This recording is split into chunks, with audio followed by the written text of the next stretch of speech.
ለምንድነው ግራም ያጋባው ህዝቡ ለምንድነው የሚያስጨው ስነ ምግባሩ የተቃወሰበት ማህበረሰብ ነው ያለው አባቱን ሲሰድብ ምንም አይመስልም እህቱን ሲሰድብ ምንም አይመስልም ዱብ አለች የሰውየው ብር ማለት ነው ለሰውየው ሲሰጥ እኔ ደግሞ በግሬ ፍና አደረኩና ጋዜጣውን እንዲ ቁጭ አረኩ የተሰራንበት ማንነት በጣም በአየር ላይ ስለሆነ ነው ይሄንን ስታይ እንዳንድ አገልጋይ ምን ይሰማል ለምንስ ይሁን ሆነ እግዚአብሔር ትልቅ አምላክ ነው ህግን ጠብቁ ነው ያለው ስርዓትን ጠብቁ ነው ያለው የጃርት ሾርባ ይቀርብልሃል በፖፖ ምግብ በላው ብዙ ነገሮች ገጥሟል ይሄ ከአንድ ህብረተሰብ የሚጠበቀም ጉዳይ አይደለም ክርስቲያናዊ ተግባቦት ወይ ክርስቲያናዊ ስነ ምግባር ምንድነው ደስታ ያለኝ መስሎኝ ወደ በርጫው ዓለም ውስጥ ገባው ዲቪዥናችን ወይም ልዩነታችን አንድነታችን ስነ ምግባሩ ችግሩ ከስር ነው እንበል አንተ ጋር እንኳን ስመጣውን አልባሳት ሁሉ ነገር ይዤ ነው የመጣሁት ከስር ቤት ለወጣ ሰው ነው የምሰጠው የሚቆነጠጠስ ትውልድ አለ ወይ ነው ልቆንጥጥ ነው እንጂ መፈታቴን አውጃለሁ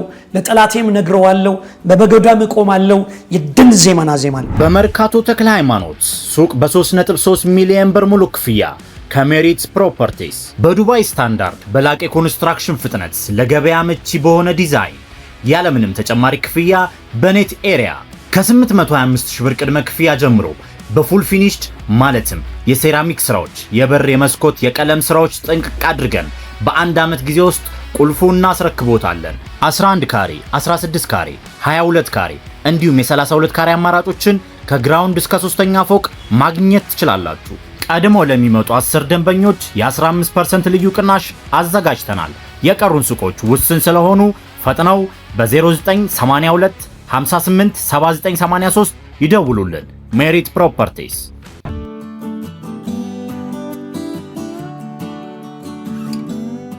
ሰላም ጤና ይስጥልኝ ውድ ያሌታ ሚዲያ ተመልካቾቻችን ሰላምና ፍቅርን ተመኘው ተሾመሽ ፈራው ነኝ ሃሌታ ሚዲያ ለእናንተ ይጠቅማሉ ምንላቸውን ሐሳብ የምናቀርብበት ሰዓት ላይ ደርሰናል እንግዲህ ሃሌታ ሚዲያ የተለያየ ፕሮግራሞች ወደ እናንተ እናቀርባለን ዛሬ እስቲ ማህበረሰብ ግንባታ ላይ ከዚህ ቀደም አንድ ዶክተር ይዘን ቀርበን እናንተም ጥሩ ኮሜንት ሰጣችሁናል እሱ አበረታቶን ደግሞ ዛሬ ለ30 አመት ያህል በመላው ሀገሪቷ የወንጌል ወይንም አገልግሎት የሚያገለግል እንግዲህ አንድ ምናከብረው አገልጋይ ስቱዲዮ ጋብዘናል እንግዲህ ወንጌላዊ ዳንኤል ዱሬሳ ይባላል ለ30 አመት በመላው ኢትዮጵያ በመዟዟር የወንጌልና የተለያየ ማህበረሰብ አገልግሎትን ሰርቷል እንግዲህ አገልጋይ ዳንኤል ዛሬ ስቱዲዮ እንግዲህ ስንጋብዘ ለማህበረሰቡ የሚጠቅም ሐሳብ ለማቅረብ ስቱዲዮአችን ስለተገኘ በአለም ዙሪያ ባሉ አድማጭ ተመልካቾቻችን ስም እጅግ አድርጌ አመሰግናለሁ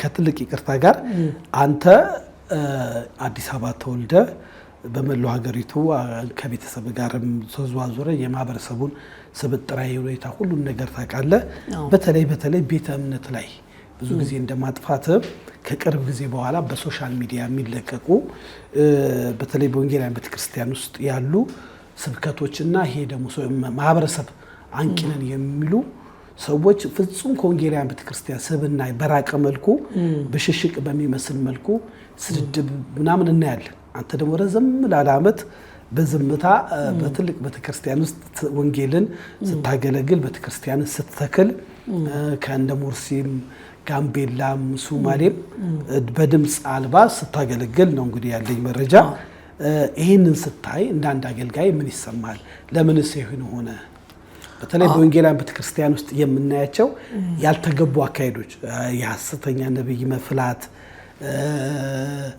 ሰዎች ተሰረቀን እንዲህ ሶሻል ሚዲያ የጊዜው ታውቃለህ ተከታተላለህ በያስባል እንዴት ትጋያዋለህ አሁን ያለው ጉዳይ ትንሽ ፈር የለቀቀ ነገሮች ይታያሉ የክርስቲያናዊ ተግባሮትን ስርዓት አልበኝነትን ይታይበታል ይሄ የሆነው ምንድነው የክርስትና ተግባሮት ወይም አንደበት በየቤተ እምነቱ በተለያየ መልኩ ላይ ከታች ካደግንበት አስተዳደግ ላይ እኔ ያንተን ስብና የነካው መሆን የለበትም አድሬስ ማድረገው ወይም የሷል ትልቁ ነገር ስርዓት ባለው መልኩ ነው የእግዚአብሔር ቤትንም ስናገለግል ሌሎችም ስርዓት አላቸው ያለ ስርዓት የሚያድግ ልጅ መጥፎ ነው ሰው በስርዓት በቃል በብዙ ነገር ማደግ አለበት ማገልገልም አለበት ተግባሮትን ጠይቆ ኢቴክሱን ጠብቆ እንጂ የብሽሽቅ የንትርክ የስድቦች ብዙ ነገሮች ይታያሉ ይሄ ከአንድ ህብረተሰብ የሚጠበቅም ጉዳይ አይደለም ምክንያቱም ከአንድ ተቋም ከተለያዩ ተቋሞች ላይ አንዱ የሌላውን ተቋም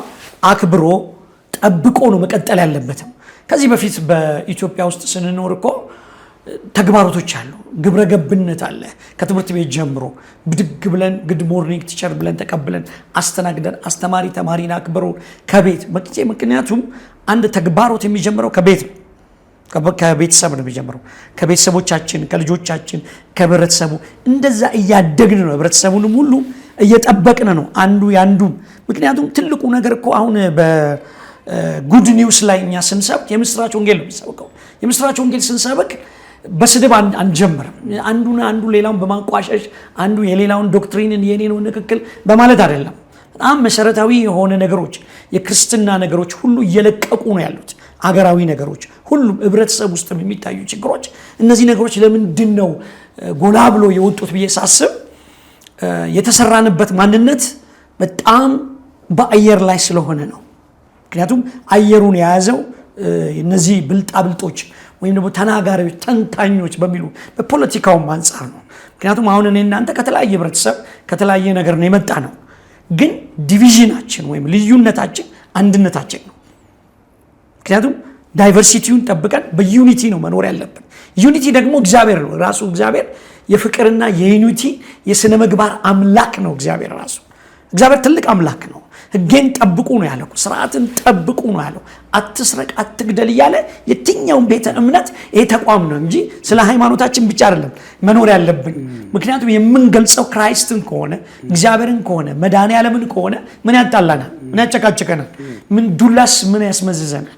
አንዱ ሌላውን መድረክ ላይ ወጥቶ ስለተሰቀለው ክርስቶስ መስበክ ትቶ ሌላ ነገር ውስጥ ስለምን ይገባል? ለምንስ ሰውን በአየር ላይ ይሆናል? አድሬስ ማድረግ ያለብን ሁሉም ሰው የእግዚአብሔር መንግስት ሆኖ እንዲኖር ነው መስራትም ማስተማርም ያለብን ብዬ ነው እኔ የማስበው። በእንደዚህ አይነት መንፈስ ነው እኔ በቆየሁባቸው የአገልግሎት ዘመኖች ውስጥ ወደ ግራም ወደ ቀኝም ሲሄድ ከአዲስ አበባ ከአውቶቡስ ተራ ተወልጄ ወደ ክፍለ ሀገር፣ ወደ ሊባቡር፣ ወደ ጋምቤላ፣ ወደ አምቦ፣ ወደ ወሊሶ እነዚህን ሁሉ ነገሮች ከአባቴ ጋር ነው የኖርኩት። ገብቶሃል? እና እግዚአብሔር አሁን አባቴ ይሄንን የፖሊስ ሰራዊት ቁጭ ብለህ እስቲ ያሳየን። እዚች ላይ ጉልበትን ያርጋ ይታያል። አሁን እዚህ ጋር የሚታየው በፖሊስ ሰራዊት ስነ ስርዓት ጠብቆ ካዴት ኮርስ ገብቷል። አባቴ ይሄንን ኦፊስ ይዞ ታች አረቀ ቤት መግባት አይችልም። ስታንዳርዱ እንትና አይፈቅድለትም። ስነ ስርዓቱን ጠብቆ ኦፊሰር ነው፣ ጠጠር አለው፣ ክብር አለው። ታች መውረድ አይችልም። ሌቭሉን ጠብቆ ነው። ለዚህ ነው ፖሊስ ሰራዊት ውስጥ እና አገር አስተዳደር ድሮ አገርን ሲመሩ አንድ ላይ ነው። መልካም አባት የፖሊስ ሰራዊት ሆኖ አንባሳየን በንጉሥ ኃይለ ሥላሴ ስነ ምግባርን በተመለከተ ሰርቲፊኬት ሲሰጣቸው ነው። ዲፕሎማ ፖሊስም ቢሆን ስነ ምግባር ተምረው ደግሞ ተጨማሪ እንደው አንተ አባት የፖሊስ ልጅ እንደሆነ በቤት እንደው ስነ ስርዓት ስታድጉ እንዴት ነበሩ? አባት ሲመጡ ቤተሰባዊ ግንኙነት እንደው ስለ ስነ ምግባር እኮ እያወራን አሁን ስነ ምግባሩ የተቃወሰበት ማህበረሰብ ነው ያለው። አባቱን ሲሰድብ ምንም አይመስልም፣ እህቱን ሲሰድብ ምንም አይመስልም፣ መንግስትን ሲሳደብ ምንም አይመስለው። የሃይማኖት አባትን ሲሳደብ የማይዘገንነው ማህበረሰብ እንዳሸን በዝቷል። እንደው ስብና ስነ ስርዓት በተመለከተ አባት እንዴት አሳደጉ? አባቴ እንግዲህ በስነ ስርዓት በወታደራዊ ስነ ስርዓትም ባለው በህብረተሰብ ውስጥ በሀገር ውስጥ ስነ ስርዓት ጠብቀን ነው ያደግነው። ምክንያቱም ቤት ውስጥ እኔ ትንሽ ወንድ ታላቅ እኔ ነኝና ጉት በቼ ከሰው ውጪ ፋዘርን ሲጠይቅ ፋዘር አስተዳዳሪም ነበረ፣ ወረዳ አስተዳዳሪም ሆኗል። ከዛ በኋላ የደርግ ኢሰፓ አባልም ሆኖ በከፍተኛ በስልጣን ደረጃ ውስጥ ነው ያለፈው። ሲያልፍ ሰው እንኳን ሲመጣ አባቴ ቢሮ ሲገባ ቁጭ ብለህ ሐሳብን ግለጥ ይላል ፋዘር። ልክ ድሮ ከንጉሱ ጋር ሲመጡ ሰዎች ጎንበስ ብሎ ጎፍታኮ ምናምን እያሉ ነው የሚወጡት። ኖ ይላል ፋዘር፣ ቁጭ ብለህ ሐሳብን ግለጥ ይላል። ቢሮውን ክፍት ያደርጋል፣ ሐሳቡን ይሰጣል ሰው። ለዚህ ነው እኔ አስታውሳለሁ ወሊሶ ወረዳ አስተዳዳሪ ሆኖ ፋዘር የፋዘር ደሞዝ 400 ምናምን ብር ነው ደሞዙ። ብዙ ብር ነው። በዚህ 400 ብር ደሞዝ ሰውየው 400 ብር ደሞ ጉቦ ለመስጠት መጣ። ለአባቴ ለመስጠት ይንቆራጠጣል። እኔ ደግሞ እዛ ቁጭ ብዬ ሰርቶ አደር ጋዜጣ ነባለሁ። ከዛ 400 ብሯ በጋቢ ውስጥ ዱብ አለች። የሰውየው ብር ማለት ነው ለሰውየው ሲሰጥ፣ እኔ ደግሞ በግሬ ፍና አደረኩና ጋዜጣውን እንዲህ ቁጭ አደረኩ። ከዛ ፋዘር ጤር አደረገና ጠራ። እሺ ጌታዬ ብሎ ዛጋ አንድ 10 አለቃ መጣ አለው። ሰውየውን እሰራው ብሩን ወስደ ለገንዘብ ሚኒስቴር ገቢ ያደርጋል። እዛው የወረዳው ገንዘብ ሚኒስቴር ነበረች ፖሊስ፣ እዛ ገንዘብ አድርግ፣ ልጄንም እሱንም ግን ወስዳችሁ ሂዱ ሲል እኔ በመካከል ላይ ያው ጉርምስናው ምኑ ስለመጣብኝ ሩጫ መለጥኩ። ትንሽ በርጫ ጀምሬ ነበር፣ ጫት ነገር ምናምን እንደዚህ ህይወት ሳይኖርኝ። ከዛ አባቴ ግን ቆነጠጠኝ። ያው ማዘራችንን ሁላችን አብረን ስንኖር ትንሽ እኔ በማዘር አክሲደንታል የመኪና አደጋነት ትንሽ ህይወቴ ረበሽ ብሎ ነበረ። ለዛ ነው ሽፍት ሆኜ ደስታ ያለኝ መስሎኝ ወደ በርጫው ዓለም ውስጥ ገባው። በሱስ ዓለም ውስጥ ገባው። ግን እግዚአብሔር ግን መለሰኝ፣ ወደ ቀና መንገድ ውስጥ መራኝ። አሁን ጠቅለል ሳረገውና ኮንቴንቱን ሳወራው ስነ ምግባር በጣም እየወረደ ነው የመጣው እና ከአባቴ የተማርኩት ከቤተሰብ የተማርኩት ትልቁ ነገር ጉቦ መብላት ድንኳኑ እንደሚፈርስ ገባኝ። ለዚህ ነው ከዛ በኋላ ለውጥ ሆኖ በደርግ ማነው በኢህአዴግ ጊዜ አባቴ ሰው ፊት አልቆመም፣ አንፈልጋቸውም ተባለ። እሳቸው ብዙ ባለስልጣኖች ሲታሰሩ ብዙዎች ሲሉ እሳቸው መብታችንን የጠበቁ ከኛ ብር ያልበሉ ጉቦ ያልበሉ ያላጭበረበሩ ተብሎ በክብር ወደ ስራ ነው የተመለሰው ፋዘር። እዛው ጊንጭ ወረዳ አስተዳዳሪ ሲሆኑ ሳይታሰሩ ማለት ነው። ሳይታሰር ጅማም ጋምቤላ በሰራባቸው 6 እና 8 ወረዳ አስተዳዳሪ እና ደርግ ፋዘር አልተፈለገም። ብዙ ጓደኞቹ ግን ሰው ፊት ቀርበዋል፣ ተቀጥተዋል፣ ታስረዋል። እሱ ግን በቀጥታ ነው ወደ ስራ የተመለሰው። ይሄ ምንን ነው የሚያመለክተው መሰለ?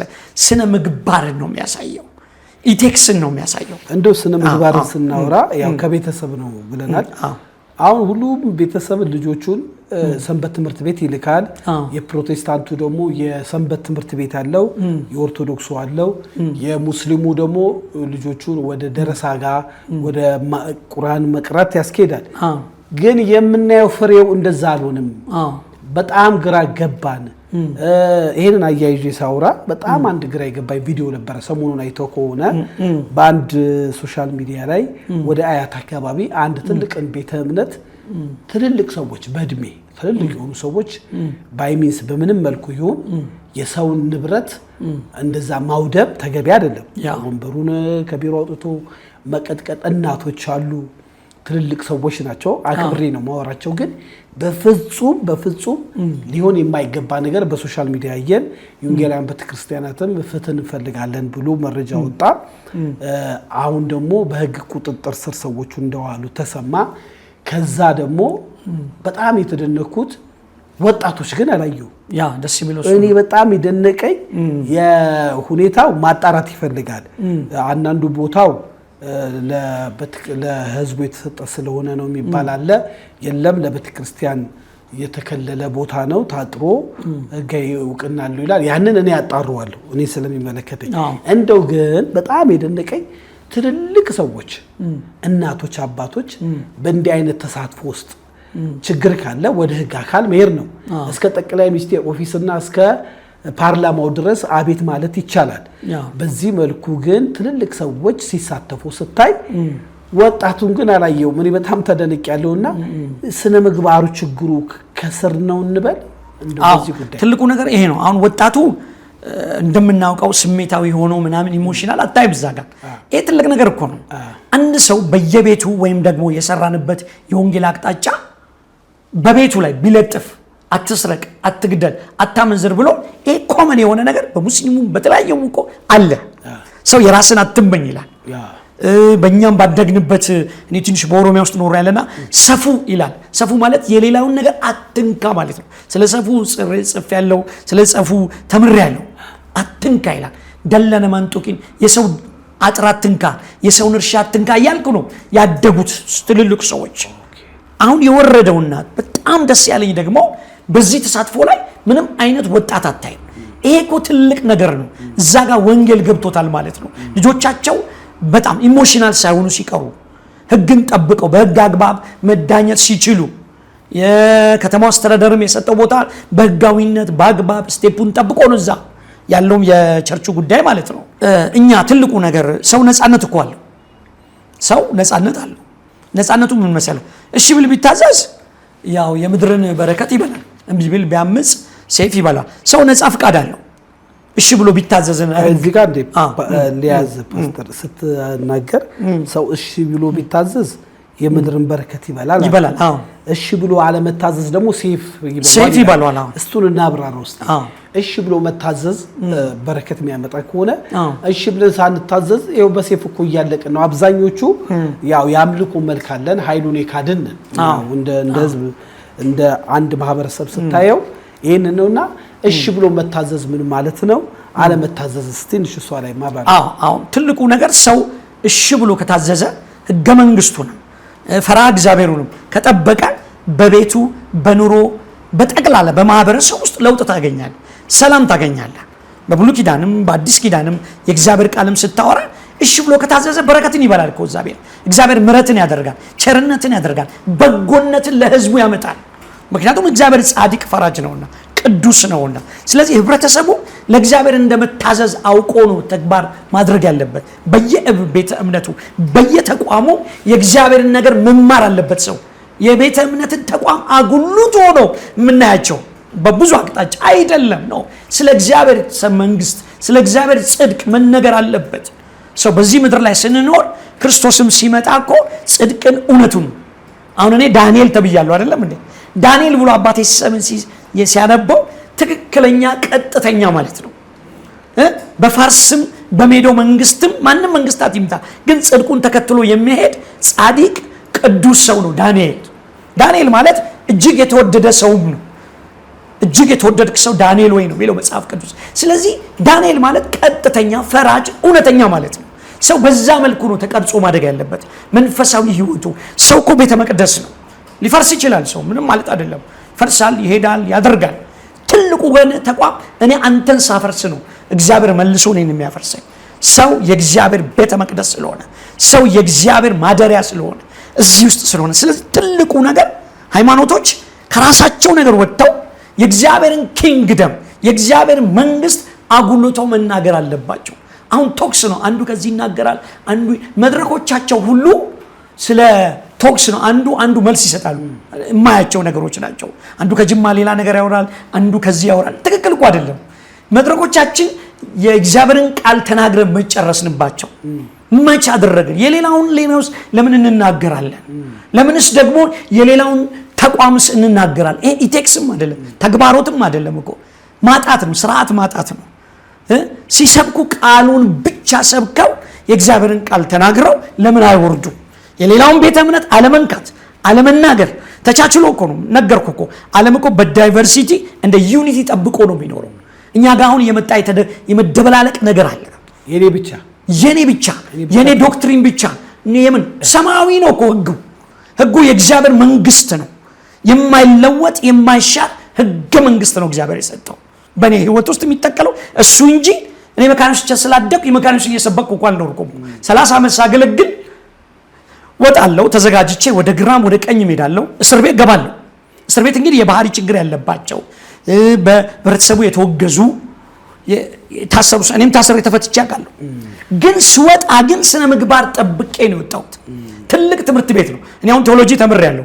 ግን ሱኩማ ቴዎሎጂ ላይ ታስቶሎጂ ይባላል። ሰው ማንነቱን ጥሎ ሌብነቱን ማጭበርበሩን ጥሎ ከህብረተሰቡ ጋር ይግባባል። እስር ቤት ማለት ማረሚያ ቤት ማለት ነው። መማሪያ ቦታ ማለት ነው። መግባቢያ ማለት ነው። ብዙ የተለያየ ድሩዬ ይመጣል። ብዙ የሃይማኖት ሰዎች እዛ ውስጥ ይገባል። እዛ ውስጥ እኔ ትልቅ ትምህርት ነው የተማርኩት በጣም። ለዚህ ነው የእስር ቤት አገልጋይ ሆኜ የቀጠልኩት። በፕሪዝን ፌሎሺፕ ታገለግላለህ? አገለግላለሁ። እንደው በዚህ አገልግሎት ህይወት ውስጥ በጣም የሚገርም ሰዎችን ታገኝ ይሆናል፣ ያማክሩ ይሆናል። እንደው ስም መጥቀስ ባይቻል ልብን ይነካ ያሳዘናል ወይ? አሁን አንድ ሰው ስንጠይቅ በተለይ በጸጸት የተሞላ ሰው ማለትም ባለቤቱን ከሌላ ወንድ ጋር አየው ብሎ ገሎ በኋላ ግን ምን ነው ያችን ታይም በተውኳት ብሎ ያዘናልና እንደው አንዳንዶቹ ሃይማኖት አባት እንደመሆነ በንስሐም አንተ ጋር መተው ይቀርቡ አለ እንደው ለሌላው ማስተማር ስለሆነ ወንጀል እየበረከተ ስለመጣ ብዙ ሌቦች አሉ። በዚህ በአምቦ በጨለያ በግንደበረት ውስጥ አብረን የተሳሰሩ ሰዎች ነበሩ። በህብረተሰቡ ያወገዛቸው ሌቦች፣ አጭበርባሪዎች ግን ሲወጡ ስነ ምግባር ጠብቀው ህይወት ጠብቀው አንተ ጋር እንኳን ስመጣውን አልባሳት ሁሉ ነገር ይዤ ነው የመጣሁት። ከእስር ቤት ለወጣ ሰው ነው የምሰጠው። ከህብረተሰቡ ጋር ሊቀላቀል ነው። ሌብነቱን ትቶ ያንን ባህሪ አስተካክሎ የቸርች ሰው ሆኖ ትልቅ ሰው የሚሆኑ ብዙዎች አሉ። በጅማ ብንሄድ፣ በበደሌ፣ በአምቦ፣ በወሊሶ እስር ቤት፣ በተለያየ እስር ቤቶች ውስጥ የሚያጋጥሙኝ ሰዎች አሉ። እነዚህ ሰዎች ህብረተሰቡ ጋር ተቀላቅለው ቆንጆ ስነ ምግባር ይዘው ጠብቀው ከህብረተሰቡ ጋር ተቀላቅለው አምራች ዜጋ ሆነው ስነ ምግባር ጠብቀው ቤተሰብ ተቋም አፍርተው ኢንስቲትዩታቸውን ጠብቀው ከህብረተሰቡ ጋር በእድር ውስጥ ሊቀመንበር ሆነው የሚኖሩ ትልቅ ሰዎች አሉ። በቃ እንግዲህ እድር መቼም የሁሉም ሃይማኖት መሰባሰቢያ ነው። እዛ ቦታ ላይ ጸሐፊ ሆነው ሊቀመንበር ሆነው የእድሩ መሪዎች ሆነው ያለው ድሮ ጫካ ሲጨፈጨፍ የነበረ ሌላ ነገር ሲያደርግ የነበረ አሁን ግን ስነ ምግባር ጠብቆ ከህብረተሰቡ ጋር አስተማሪ ሆኖ ትልቅ ሞዴል ሰው ሆኖ የማገኛቸው ሰዎች አሉ። ታርሙ ማለት ታርሙ በቃ ቶታሊ ታርሙ እንጂ ማረሚያ ቤት ዝም ብሎ ወንጀል ተምረህ የምትወጣበት አይደለም። ታርመህበት እግዚአብሔርን አውቀህበት ራስን መታሰር ምክንያቱም አይምሮ ስለሆነ አዲስ ልብ አዲስ አእምሮ አግኝቶ በፈጸሙት ወንጀል ይጸጸታሉ። የሚያወሩ ይኖራሉ። ሄዶ ካሳ ይጠቅባሉ፣ ሰውን ይክሳሉ፣ ይቅርታ ይጠይቃሉ፣ እግር ላይ ወድቃሉ። እኛም እንደዛ ነው የምናስተምረው። ይሄ አሁን ዶክትሪን አይደለም፣ የእግዚአብሔር ስነ ምግባር ይሄ ነው ተግባሮት። ወንጌል አንድ ሰው ሲቀየር ሙስሊም ሊሆን ይችላል፣ ሌላ ህብረተሰብ ሊኖር ይችላል፣ ሄዶ መጠየቅ የበደለው ብዙ ነውና እንደው አገልጋይ ዳንኤል ጠይቀ አንተ በዚህ በ30 ዓመት አገልግሎት አብዛኛው ከተማ ውስጥ አትታይም። በተለያየ የኢትዮጵያ ክልሎች ትዞራለህ። ቅድም ስታጫውተኝ የጃርት ሾርባ ይቀርብልሃል፣ በፖፖ ምግብ በላው ብዙ ነገሮች ገጥመዋልና አሁን ግን የምናየው በአይ ላይ መለከት ይችላል ላትመልሶም ትችላለህ። በቤት በጥበቃ ታጅበው በጣም በብዙ ካሜራ ተደርጎ በቃ እግዚአብሔር የባረካቸው ተብሎ አንድ መሪ ባልተናነሰ ሄዳሉ። አንተ ደግሞ ተሼ ወደ ጋምቤላ ከሄድክ እንደነሱ ራቁትን ልትሄዱ ትችላለህ። በፖፖ ምግብ ቀርቦልኝ ያውቃል። ሰው ሲጠየፈው በላው የጃርት ምንድነው ሾርባ እስቲ ያጋጠመን እንደው በአራቱ መቅጣጫ አስተማሪ የወንጌል ዋጋ ምን ያህል እንደሆነ እሱን እንድታወራን ብዬ ነው። እሺ ተባረክ። ትልቁ ነገር ወንጌል አሁን እኛ ወደ ገጠር እንሄዳለን። ቤርግ የለም ምን የለም። ህብረተሰቡ እዛ እሳት ይሞቃል፣ አብረን ቁጭ የምትለው እትሌ የሚባል አለ የምትጨሰው ቁርበት ነው። እዛ ቁጭ ብለህ ትተኛለህ። ከዛ እዛችሁ ጎጆ ቤት ውስጥ ነው ቁጭ የምትለው። የሚያቀርቡልን ቆሎ ነው የምትበላው። የሚያቀርቡልን ቤርግ የለ ምን የለ። እዛ ቸርች ጋር ግን ስትሄድ ዲባም ስትሄድ ቀልቦም ስትሄድ ወዴሳም ስትሄድ ባቾም ስትሄድ ጋምቤላም ስትሄድ ካልቸሩን ጠብቀህ ነው የምትሄደው። የጋልቸር አሁን የጋምቤላ ህዝብ ራቁቱን ሊሄድ ይችላል፣ እያንዘለዘለ ሊመጣ ይችላል። በቃ ቁጭ ያለ ትንሽ ነው የሚጋርደው። አኝዋክ ኑዌር መጀንገሪ ታንግ የሚል የራሱ ባህር አለው። ስለዚህ ታንግ የሚበላ ጎንፎ አለ፣ የጃርት ምግብ አለ። በፖፖ ነው ምግቡ የሚቀርበው። ፖፖን እኔና ላንተ የጻን ልጅ መጸዳጃ አድርገን ነው የምናየው። ለእነሱ ግን ቆንጆ ምግብ ነው። በዛ ያቀርቡላ እዚህ ግልጽ እንዲሆን ፖፖው መጸዳጃ ነው። እኛ ሀገር ትልቅ ህፃኑ የሚጸዳደደበታል። ግን እነሱ ከገበያ የሚገዛው አዲሱን ገዝተው ሰቅለው በስርዓት ነው የሚያቀርቡት። አቅርበው እንግዳ ሲመጣ ይቀርብላል። ጭንቅላታችን ግን መጸዳጃ ስለሆነ እንደው ሲቀርብል እየተሰማ የለም። አብሮ ሄዱ ሰዎችስ አብሮ አንዱ አዲስ አበባ ልጅ አልበላም አለ። እኔ ግን ቁጭ አድርጌ በልቼ ረጅም መንገድ 4 ሰዓት መንገድ ሄድኩኝ። ምክንያቱም 6 ቸርች እዛ ጋር ይጠብቀናል። ወንዝ መሻገር አለ፣ ዳገት መውጣት አለ። በዚህ በጭልሙ ጮቢ ምናምን ጋጎ ምናምን የምትባላቸው ቦታዎች ሁሉ አለ። ስትሄድ ምንም አይነት ህብረተሰቡ እንደ ራሱ ነው የሚቀበል። በቃ ከህብረተሰቡ ወጣ ልትላችላል። ወንጌል እኮ ዝቅ ብሎ ነው ራሱ ክርስቶስ ሲመጣ ከላይ ከክብሩ ጥሎ ነው ዝቅ ብሎ የመጣው። የምን ኮንፈርት ዞን አንኖር አይደለም፣ ወይም የድህነት ሰባኪዎች ሆነን አይደለም። ግን ህብረተሰቡን መስለ ነው የምትሄደው። ጋምቤላ ስትሄድ ራቁቱም ነው በቃ ያለው ካልቸር እየተቀየረ ቀስ እያለ የአኝዋክ የኑር የጃንግ ታንግ ጅካ ወረዳ ምናምን የሚባሉ አሉ። እነዛ ሁሉ ወደ ጋምቤላ ጥግት ማለት ወደ ቡሬ ወደ ጎሬ ወደ ሞቻ ተገባለ። እነዚህ ሰዎች የሚያቀርቡሉ ቆጮ ሊሆን ይችላል።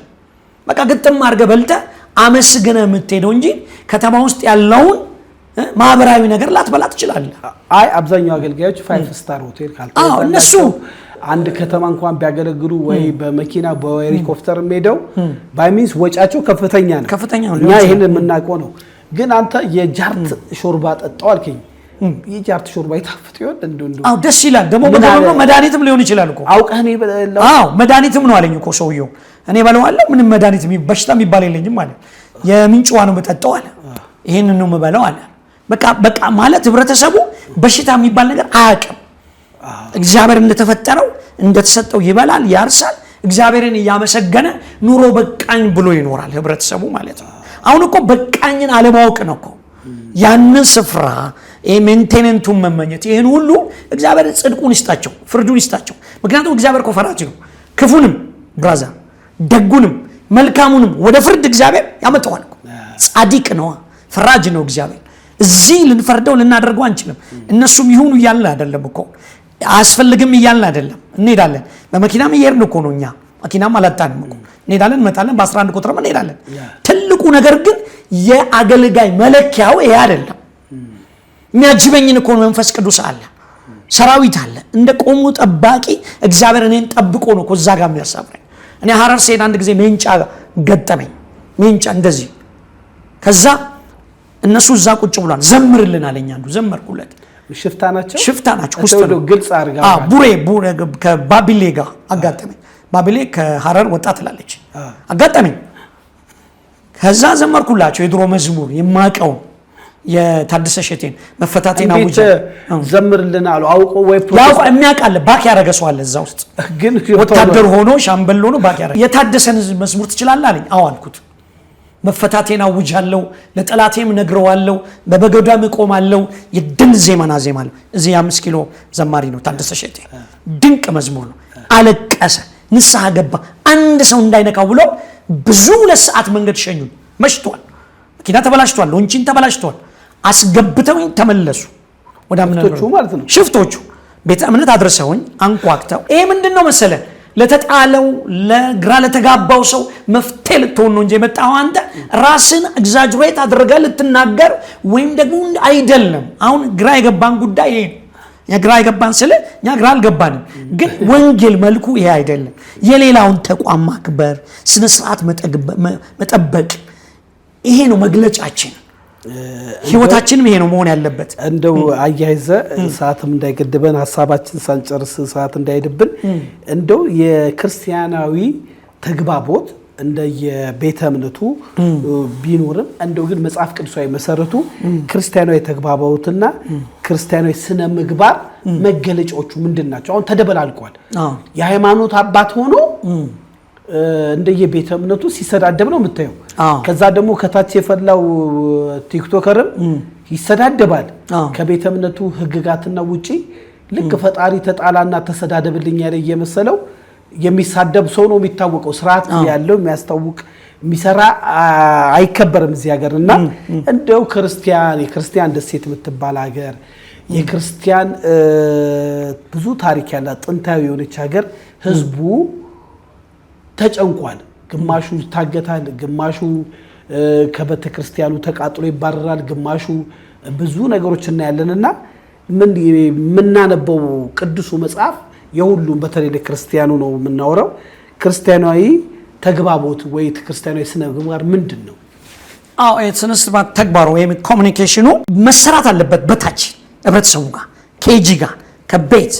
ምክንያቱም አንድ ተቋም ትልቅ ተቋም ነው ወይም ነው የምትለው ከቤት ነው የሚጀምረው። ኢንስቲትዩቱ ተቋሙ ከቤት ከትዳር። አሁን አንዳንድ ጊዜ ወጥቶ የወጣው ጉዳይ ታች ያልተሰራ ጉዳይ ነው የምታየው። ቅድም ነገርኩህ እኮ ታች ሲሰራ እላይ ይሰራል። አሁን በቤተ ክርስቲያንም በተለያየ ምትመረው ከቤተ ክህነትና ቤተ መንግስት አለ። ትልቁ ተቋም ግን እኮ መመሪያ መቀበልም ያለበት የላይኛውን መንግስት የሚሰብከው ቤተ ክህነት ነው። ቤተ ክህነት ለምንድን ነው ጽንፍ የሚይዘው? ቤተ ክህነት ለምንድን ነው ግራ የሚያጋባው? ህዝቡ ለምንድን ነው የሚያስጨው? ለምንድን ነው ተቋማዊነቱን የሚያጣው? የድሮ ለምን እንደዚህ አይነት ነገር አልተፈጠረም? ቤተ ክህነት ለቤተ መንግስት ምሳሌ መሆን አለባት። የሁሉ መገለጫው የሁሉ ግራ መጋባቱ የቤተ ክርስቲያን ወይም የቤተ ክህነት ችግር ነው። የካህኑ የአስተማሪው የኛ ተጠያቂነት አለበት ማለት ነው። ምንድነው እያስተማረ ያለው? አንተ ወንጌል አገልጋይ ነህ እንበል። ስለዚህ ካውንስል የሚመለከት ካውንስል ፓስተሩ ምኑ ተጠያቂ አይደለም? በዚህ ጉዳይ ተጠያቂ ነው። ተቋሞች ተጠያቂ ናቸው። ካውንስሉ ሁሉም ቤተ እምነቶች የሃይማኖት ተቋሞች ለህብረተሰብ መዝቀጥ ተጠያቂዎች ናቸው። ምክንያቱም ከተቋም አንጻር ነው። ለምን ይከራከራሉ? ህብረተሰብን ከመገንባት ህብረተሰብን ከማነጽ ህብረተሰብን አንድ ከማድረግ አንጻር ለምን አይንቀሳቀሱ? የእግዚአብሔር መንግስት እኮ አንድ ናት፣ አካል ነው፣ ብልት ነው፣ የተለያየ ነው። ስለዚህ ለአንድ መንግስት ህዝቡን ለምን አያዘጋጁትም? ለምድራዊ ነገር ብቻ እኮ አይደለም። ትበላለህ ትጠጣለህ ነው አሁን እዚህ ጋር እኛ ጋር ያለው ጉዳይ። ሰውን ከምድራዊ ካስማ ጋር አጣብቀው ሊገሉት ነው። ግን የተጠራበት ምንጩ ግን የተጠራበት ዓላማ አሁን የተጠራበት ለሰማያዊ መንግስት ነው የተጠራሁት። የእግዚአብሔርን ጽድቅ እንዳወራ የእግዚአብሔርን መንግስት እንዳወራ ነው የተጠራሁት። ስለዚህ ቤተ ክህነት ትልቁ ተግባሯ ቤተ ክህነት ቅድም አሁን አንተ እንዳልከው የክርስቲያን ደሴት ከሆነ ሌሎቹ ማቀፍ መኖር አለበት።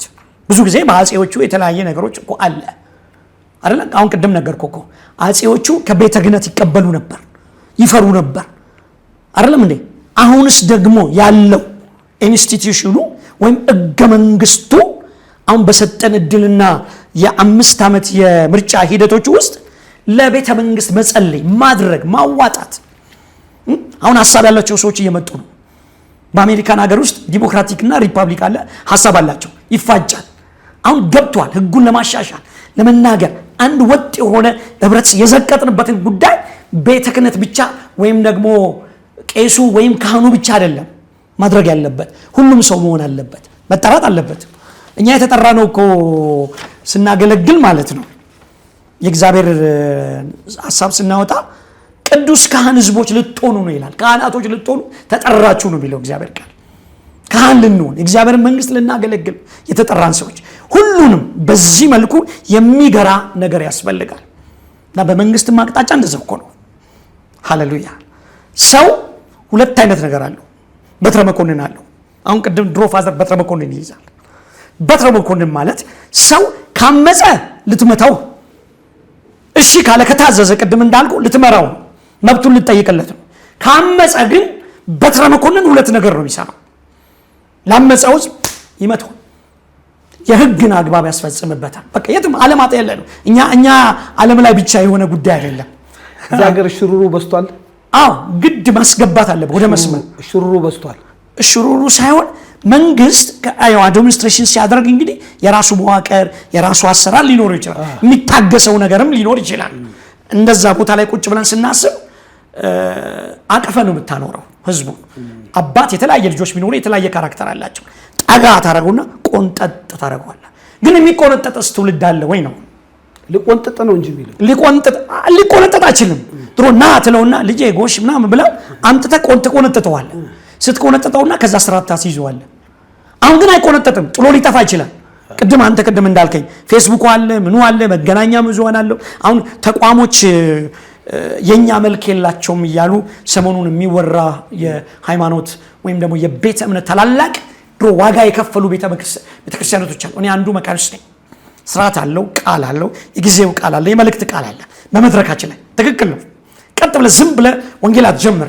ቃሉን አክብረህ ስነ ምግባር ጠብቀህ በሉትራን ካሪስማቲካሊ ተናግረህ በቃ ቴዎሎጂውን ስም ባናነሳው ካሪስማቲካል ቴዎሎጂ ብዙ ነው። ካሪስማቲካል አለ፣ ክላሲካል አለ። እሱ ውስጥ ባንገባን ቆንጆ ነው። ትልቁ ነገር ግን ስነ ምግባር ያስፈልጋል። ትምህርት እውቀት ያስፈልጋል። ክርስቲያንን ካልን እንደ ክርስቲያን መምራትም አለብን እናስባለን። ስሙን ብቻ ይዘን ቅድም እንዳልኩት አምላኪን እንመስላለን፣ ፈጣሪ የምንፈራ ህዝቦች እንመስላለን። ግን ምናየው ነገር መታገት፣ ሞተ፣ ተባረረ፣ ተፈናቀለ በጣም ከገደብ በላይ እዚህ ሀገር ላለፉት 8-9 ዓመታት በጣም በርክቷል።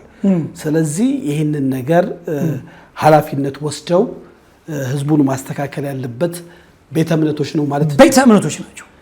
ተቋሞች ማስተማር አለባቸው። ምክንያቱም ሰው ሰልፍ ሴንተር እየሆነ እያስተማሩት ነው። ሴንተር ነው ሲገባ አንተ ሴንተር የሆነ ነገር ነው የምትነግረኝ። ትበላለህ፣ ትጠጣለህ፣ ትኖራለህ፣ ታገኛለህ ነው የሚለው። ድህነት አያስፈልግም ይለዋል። ይህ ሰልፍ ሴንተርነት ነው። በራስ ሰልፍ ማግኘትን ከማግኘት ጋር ሰርተ ብላ በለው። ሲመጣ በእጅ ስራ ተባረክ በለው። መንጠቅ ነው ብዙ መሩ ለመበልጸግ ለማደግ ፓኬጁ ሰርቶ መብላት ነው። ቆፍር በለው፣ አትክልት በለው። እኔ ባለሁበት አሁን ከተማ ላይ ትንሽ ቆፈር አድርገህ ጎመን ተክያለሁ። በላው፣ ለሌላውም ሰው ሰጠው። እድገት ነው የሚያስፈልገው፣ መስራት ነው የሚፈልገው። ዝናብን እግዚአብሔር አዝንቦልሃል፣ መርህ ነው። አንተ ደግሞ ቆፍራ መበልጸግ ነው በእጅ ስራ። እንጂ ዝም ብለህ ታገኛለህ፣ ትበላለህ፣ ትጠጣለህ በሚል ይሄ ቅዠት ኤጅ ሙቭመንት እንቅስቃሴዎች፣ ልምምዶች በስተዋል። ይሄ እነዚህ ነገሮች ለምንድን ነው የበዙት ብለህ ስታስብ ትምህርት ላይ ነው ችግሩ፣ ስህተቱ ትምህርት ላይ ነው። አመሰግናለሁ። ሰዓት ይገድበናል። ከአገልጋይ ዳንኤል ጋር በወር አንዴ ስነ ምግባርን በተመለከተ በጣም ፈጣሪ ያክብርልን፣ ክብር ይስጥልን። በጣም ጥሩ ነገር ነው እየተያወያየን። አሁን ሌላ ፓርት ደግሞ እናወራለን። እነዚህ አሁን መንፈሳዊ ልምምዶች፣ መንፈሳዊ ንቅናቄ የሚባሉት አሉ። አንጣ ብቻ፣ እኔ ብቻ። ሌላው ቤተ እምነት ራሱ ወንጌላውያን እንዳሜባ ተባስቶ እዛው ይሆንና እዛው ደግሞ ይባዛል፣ እዛው ይባዛል።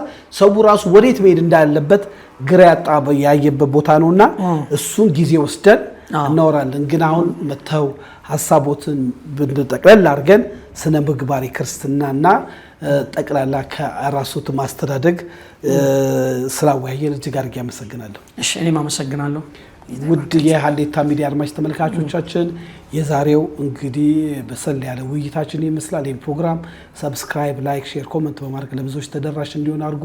ተሾመ ሽፈራው ነኝ። ሻሎም። በመርካቶ ተክለ ሃይማኖት ሱቅ በ3.3 ሚሊዮን ብር ሙሉ ክፍያ ከሜሪት ፕሮፐርቲስ በዱባይ ስታንዳርድ በላቀ ኮንስትራክሽን ፍጥነት ለገበያ ምቹ በሆነ ዲዛይን ያለምንም ተጨማሪ ክፍያ በኔት ኤሪያ ከ825 ሺህ ብር ቅድመ ክፍያ ጀምሮ በፉል ፊኒሽድ ማለትም የሴራሚክ ስራዎች፣ የበር፣ የመስኮት፣ የቀለም ስራዎች ጥንቅቅ አድርገን በአንድ ዓመት ጊዜ ውስጥ ቁልፉን እናስረክቦታለን። 11 ካሬ፣ 16 ካሬ፣ 22 ካሬ እንዲሁም የ32 ካሬ አማራጮችን ከግራውንድ እስከ 3ኛ ፎቅ ማግኘት ትችላላችሁ።